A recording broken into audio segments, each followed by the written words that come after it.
আওয়ামী লীগকে কি দয়া দেখাতে চাচ্ছে সরকার, না আওয়ামী লীগ নিয়ে বিপদে পড়ে গেছে সরকার, বাটে পড়েছে, যাকে সিম্পল বলা হয়। বাটে না পড়লে এই ধরনের খবরাখবর, এবং ধরেন এই গভর্নমেন্ট আসার পেছনে দৈনিক মানবজমিনের একটা ভূমিকা আছে। মানবজমিন সম্পাদক মতিউর রহমান চৌধুরী, তার লিখনী একটা শক্ত অবস্থান ছিল, কিন্তু গভর্নমেন্ট আসার পরে এই গভর্নমেন্টের আবার চক্ষু শুরু হয়েছে মানবজমিন এবং মতিউর রহমান চৌধুরী। বিশেষ করে এই সরকারের প্রেস সচিব, যিনি প্রেস দেখেন, তিনি প্রেসের এই অন্যতম একজন লোককে নিয়ে তিনি তার বেশ তার ভালো না লাগার কথা বা অসন্তুষ্টির কথা জানাতে ভুলেন নাই। যাক, সেই মানবজমিন পত্রিকায় একটা রিপোর্ট আছে, সেই রিপোর্টের দিকে আমি যাওয়ার আগে আপনাদেরকে বলি যে আওয়ামী লীগ নিয়ে এতদিন ইউরোপীয় ইউনিয়ন হয়তো বাকি ছিল, এখন তো ইউরোপীয় ইউনিয়নে যোগ হয়েছে।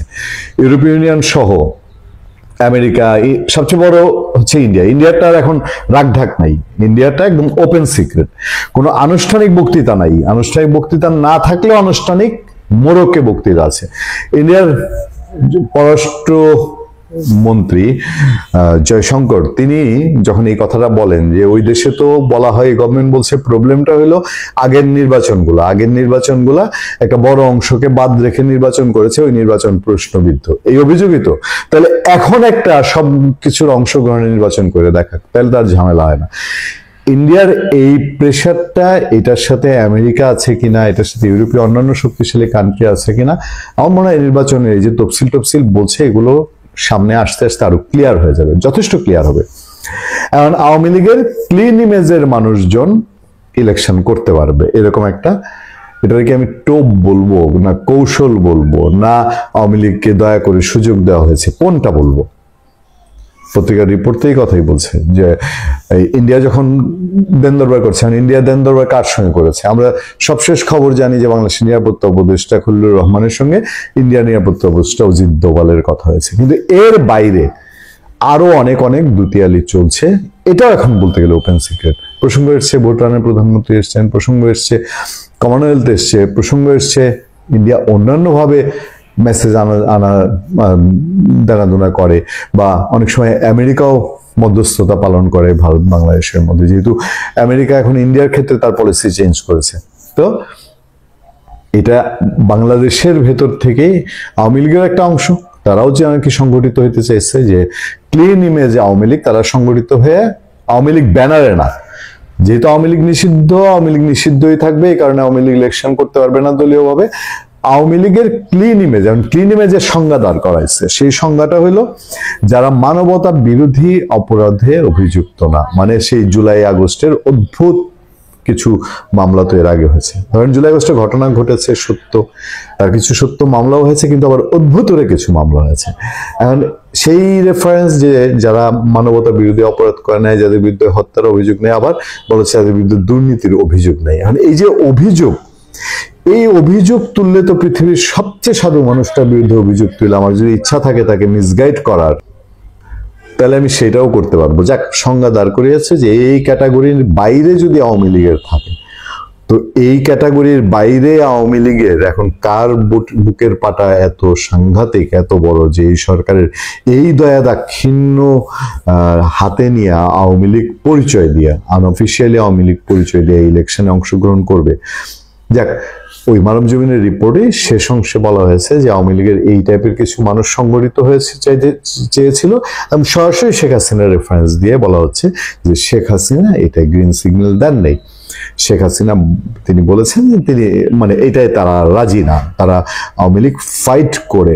মানবজমিনের ওই নিউজের শেষ অংশে লেখা আছে আওয়ামী লীগ ফাইটের সিদ্ধান্ত নিয়েছে, এবং সে ফাইট করেই তার যে অধিকার, তার যে জনগণের ভোটাধিকার, এইটাকে সে প্রতিষ্ঠিত করবে। এই হচ্ছে মুদ্রা কথা। আরো সংক্ষেপ করি আপনাদেরকে, এই সরকার বলি, এই সরকারের সাথে ইন্ডিয়ার আলাপ আলোচনায় এই সরকার ইন্ডিয়াকে প্রস্তাব দিয়েছে, ইন্ডিয়ার মাধ্যমে আওয়ামী লীগকে প্রস্তাব দিয়েছে, বলতে হলে যে আপনারা আসেন, আপনাদের ক্লিন ইমেজের লোকজনরা এখানে ভোট করতে দেওয়া হবে, দয়া করে দেওয়া হবে, কিন্তু আওয়ামী লীগ ব্যানারে না। এটাই আওয়ামী লীগ রাজি না, এই হলো অবস্থা। এখন দেখেন, এই বাংলাদেশে আওয়ামী লীগের কোটি ভোটার, অন্য কাউকে ছোট করে বলছি, অন্যদেরও কোটি ভোটার আছে নিঃসন্দেহে, কিন্তু আওয়ামী লীগের তো কোটি ভোটার। সেই কোটি ভোটারকে বাদ দিয়ে আপনি তাদেরকে দয়া দাক্ষিণ্যের মধ্যে একটা ইলেকশনে আনতে চান। দিনকে দিন যাচ্ছে, আর এই কথা শক্তিশালীভাবে প্রচার হচ্ছে যে এই যে আওয়ামী লীগের কোটি কোটি ভোটার, এটা মুষ্টিমেয় না, এটা জাতীয় পার্টির মতন উত্তরাঞ্চল বেজ না, এইটা চরমনাই পীর সাহেবের ইসলামী আন্দোলনের গুটি কয়েক অংশ না, বা এটা জামাত ইসলামীর যারা একেবারে ড্রাই হার্ট, তাদের ওই যে রোকন মেম্বার সদস্য, তাদের মধ্যে তাদের যে ভোট ব্যাংক নিহিত, সেরকম না। এটা বিএনপি আওয়ামী লীগ সমান্তরাল ভোট ব্যাংকের অংশ। সেই অংশটাকে আপনি বাদ দিয়ে একটা ইলেকশনে তাকে আবার নানান রকম পকেট করে দিবেন যে তোমার লোকগুলো এমনি ইলেকশন করবে, অমনি ইলেকশন করবে। প্রশ্নটা তো আওয়ামী লীগের আপনি সুযোগ দিলেন কি দিলেন না সেই জায়গা না, প্রশ্নটা হলো আপনি বাংলাদেশকে তো সেই চক্করে রাখলেন যেই চক্করে আওয়ামী লীগকে অভিযুক্ত করে আপনি আওয়ামী লীগকে দূরে তাড়িয়েছেন। বিষয়টা তো সেই জায়গায় রয়ে গেল। মানে আমার কাছে মনে হচ্ছে যে একটা কথা বলে না যে বাংলাদেশ ধরেন দুই ভাগে বিভক্ত, কি একটা আওয়ামী লীগ একটা বিএনপি, অথবা একটা প্রো লিবারেশন একটা এন্টি লিবারেশন, একটা স্বাধীনতার পক্ষে একটা স্বাধীনতার বিপক্ষে।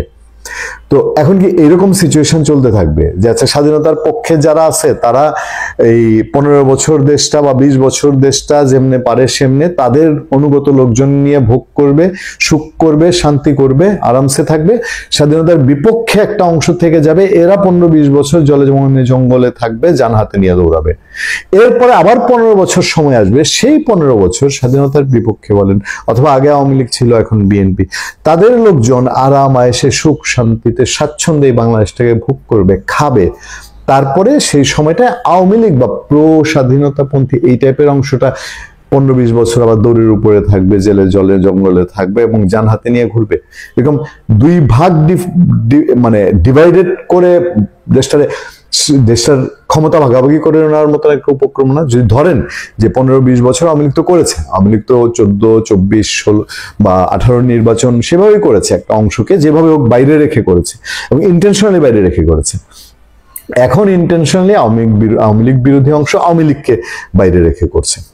এই যে নানান রকম টোপসোপ যে আওয়ামী লীগের ক্লিন ইমেজের লোকজন ইলেকশনে আসুক, এটা আওয়ামী লীগ এই টোপ গিলবে না, এটা বোঝাই যাচ্ছিল। কিন্তু মজার ব্যাপার হলো যে এই না গেলার কারণে আওয়ামী লীগ যে লাইনে যেতে চাচ্ছে, এখন আমরা যেসব কথাবার্তা শুনি আওয়ামী লীগের যে সামনের চলার পথ কেমন হতে পারে তারা বেছে নিচ্ছে, সোশ্যাল মিডিয়ায় আপনারা শোনেন, এইটা ওই যে বড় অংশ, তার সাপোর্টার বড় অংশ, এই সাপোর্টার বড় অংশের জন্যে আগামী দিনটা কিভাবে আনবে এবং বাংলাদেশকে একটা অস্থিতিশীল রাষ্ট্র এই আওয়ামী লীগ ছাড়া যখন ভোট হবে, এই ভোটে দেশের শান্তি অন্তত আর আসবে না, এই পথটা এখন পরিষ্কার হয়ে যায়। ফলে ওই ক্লিন ইমেজের মোড়ক দিয়া বা কি রিফাইন্ড আওয়ামী লীগের মোড়ক দিয়া সেগুলা দিয়ে একটা ইলেকশন পার হয়ে গেলে ইলেকশন হয়ে গেল, এটা মনে হয় খুব একটা যুক্তিযুক্ত না। আর সেটাই সম্ভবত এখন বিশ্ব মোড়লরা তারা চিন্তা করছে যে এখন যদি তারা এই বাংলাদেশে অংশগ্রহণমূলক নির্বাচনের পক্ষে না থাকে, তাহলে তাদের প্রচুর ইনভেস্টমেন্ট এবং তাদের যে